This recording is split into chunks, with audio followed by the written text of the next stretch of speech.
Hey guys, do you want to know about capitalization profit method of calculating goodwill? If yes, then stay connected with HIMS Education.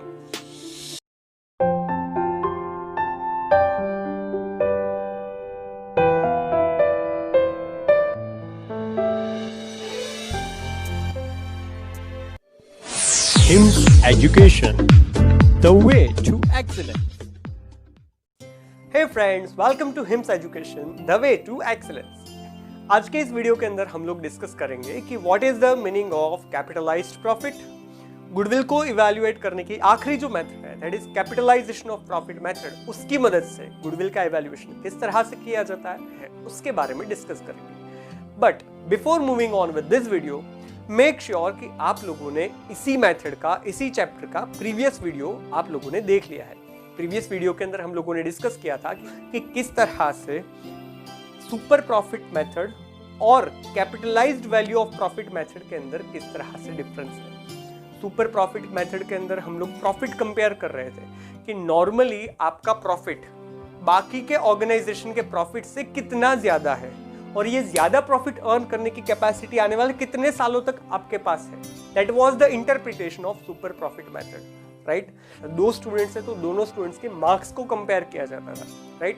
जबकि capitalisation of profit method के अंदर दो organisation है तो दो organisation के capital investment को compare किया जाता है कि अगर दोनों organisation same amount of profit earn कर रहे हैं, राइट, तो दूसरे ऑर्गेनाइजेशन की कंपैरिजन में अगर हमारा organisation less amount of capital invest करके same amount of profit earn करने की कैपेसिटी रखता है तो ये जो less amount of capital investment है उसको हम लोग कहेंगे goodwill. That is known as goodwill, right. So it was the basic fundamental difference between the previous method, that is super profit method of goodwill, and capitalization profit method of evaluating goodwill. ये था इन दोनों methods का basic difference, right?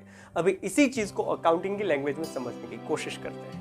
So यहाँ पर आपको find करना होगा capitalized profit value.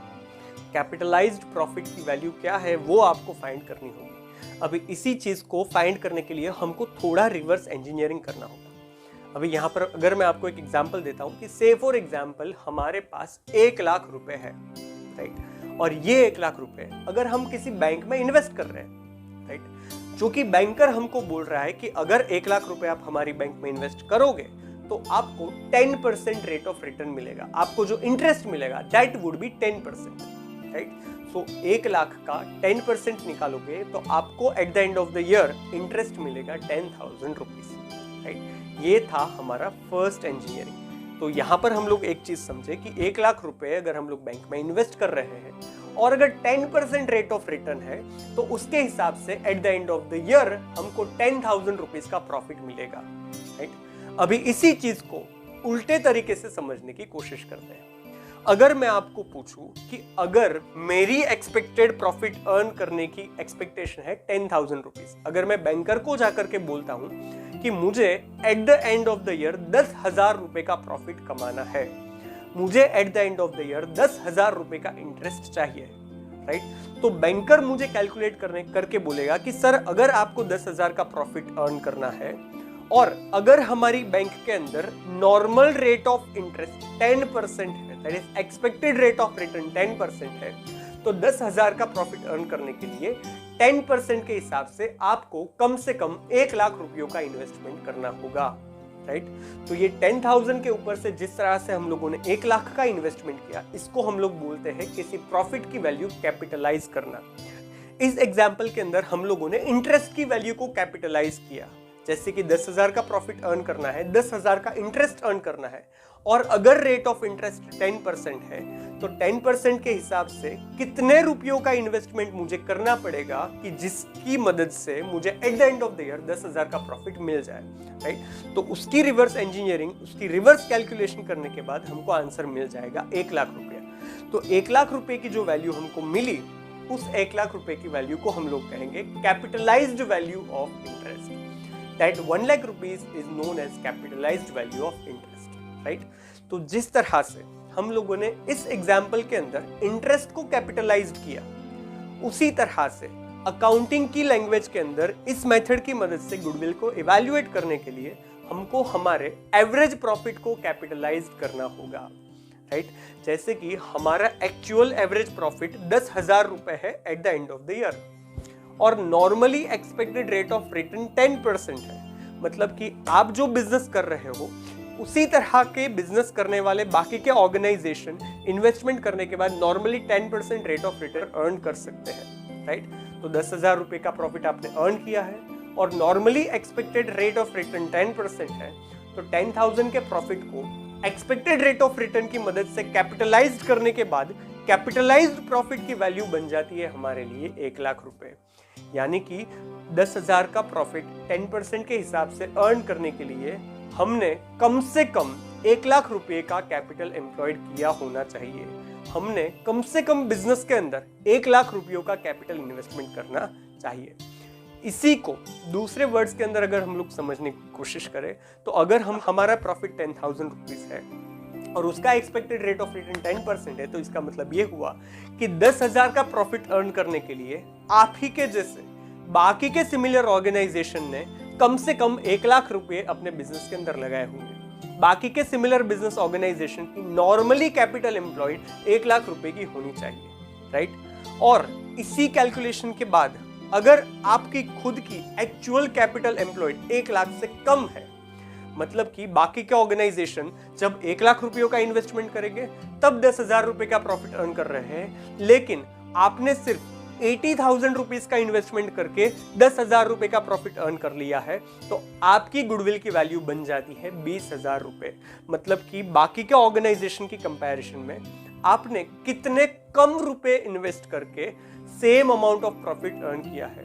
बाकी के लोगों ने 1 लाख का इन्वेस्टमेंट करके 10,000 का प्रॉफिट अर्न किया, जबकि आपने सिर्फ 80,000 का इन्वेस्टमेंट करके 10,000 का प्रॉफिट अर्न किया। सो आपके लिए गुडविल की वैल्यू बन जाती है 20,000 रुपए कि जो अमाउंट आपने कम इन्वेस्टमेंट करके same amount of profit earn किया है, that is 10,000, right. So capitalised profit का मतलब आई होप कि आप लोगों के दिमाग के अंदर क्लियर हुआ होगा कि अगर आपका प्रॉफिट से फॉर एग्जांपल 10,000, 15,000, 1 लाख और 1,50,000 है, तो ये प्रॉफिट अर्न करने के लिए नॉर्मली आपको कितनी कैपिटल इन्वेस्टमेंट कम से कम करनी पड़ेगी, वो जो वैल्यू आपको मिलेगी उस वैल्यू को हम लोग कहेंगे कैपिटलाइज्ड प्रॉफिट, राइट। तो इस मेथड के अंदर हम लोगों को कैपिटलाइज्ड प्रॉफिट फाइंड करना होगा। सो जिस तरह से हम लोगों ने सुपर प्रॉफिट मेथड की मदद से गुडविल को इवैल्यूएट करने के लिए कुछ स्टेप्स काउंट किए थे, राइट, उसी तरह से कैपिटलाइजेशन ऑफ प्रॉफिट की मदद से गुडविल को इवैल्यूएट करने के लिए आपको कुछ स्टेप्स में से पास होना होगा।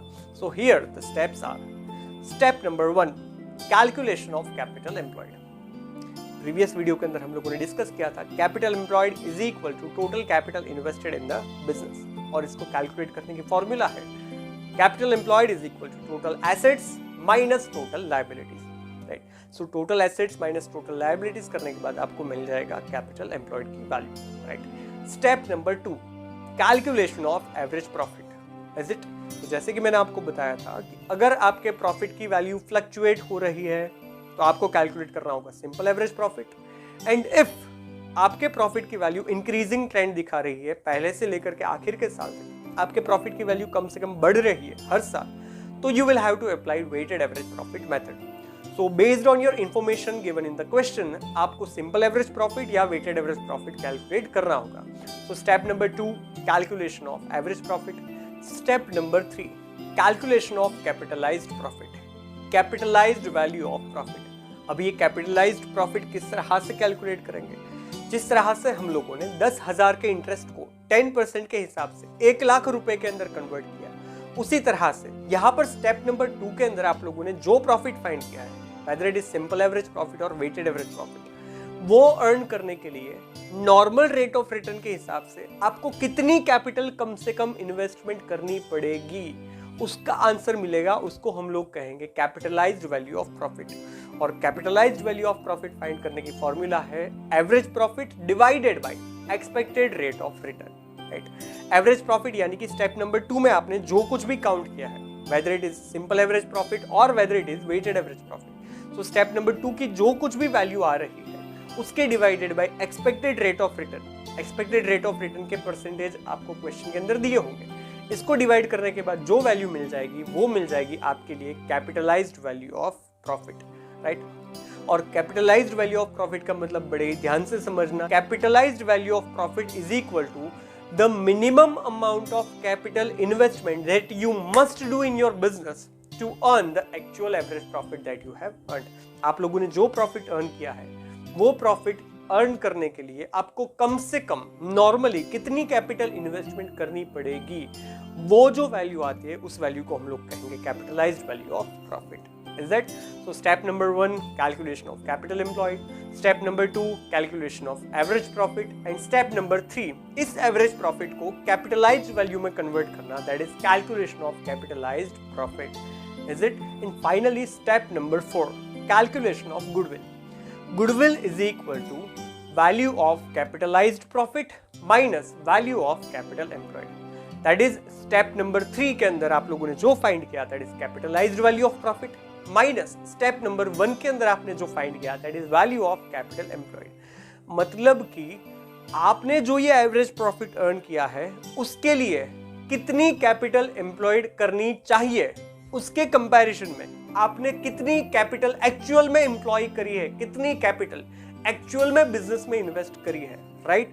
अगर आपने जो कैपिटल इन्वेस्ट करनी चाहिए उससे कम कैपिटल इन्वेस्ट करके और लोग जितना प्रॉफिट अर्न कर रहे हैं उतना सेम अमाउंट ऑफ प्रॉफिट अगर आपने अर्न किया है, तो इसका मतलब ये हुआ है कि आपके ऑर्गेनाइजेशन की गुडविल ज्यादा है as compare to other business organisation, right? तो यहाँ पर एक्चुअल कैपिटल इन्वेस्टेड और एक्सपेक्टेड कैपिटल इन्वेस्टमेंट यानी कि कैपिटलाइज्ड वैल्यू ऑफ प्रॉफिट और कैपिटल एम्प्लॉयड को कंपेयर किया जाता है, राइट? अगर कैपिटलाइज्ड वैल्यू ऑफ प्रॉफिट की कंपैरिजन में कैपिटल एम्प्लॉयड जो आपने एक्चुअल करी है वो कम है, तो ये जो कम की जो वैल्यू आ रही है, जो जितनी अमाउंट आप कम इन्वेस्ट करके same amount of profit earn कर सकते हैं, उस अमाउंट को हम लोग अकाउंटिंग की लैंग्वेज में कहेंगे goodwill, right? So calculation of goodwill based on capitalisation of profit method, इसको अप्लाई करने के लिए आपको गुडविल को फाइंड करने के लिए 4 स्टेप में से पास होना होगा। That is calculation of capital employed, calculation of average profit, calculation of capitalised value of profit and finally calculation of goodwill, right?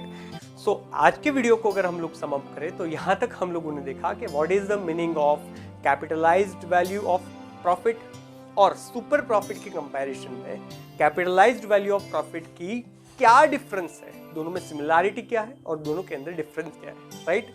So आज के लिए बस इतना ही। See you all guys in next video, but तब तक के लिए have a nice day, stay blessed, stay home, keep growing, keep learning along with HIMS education because it is the way to excellence.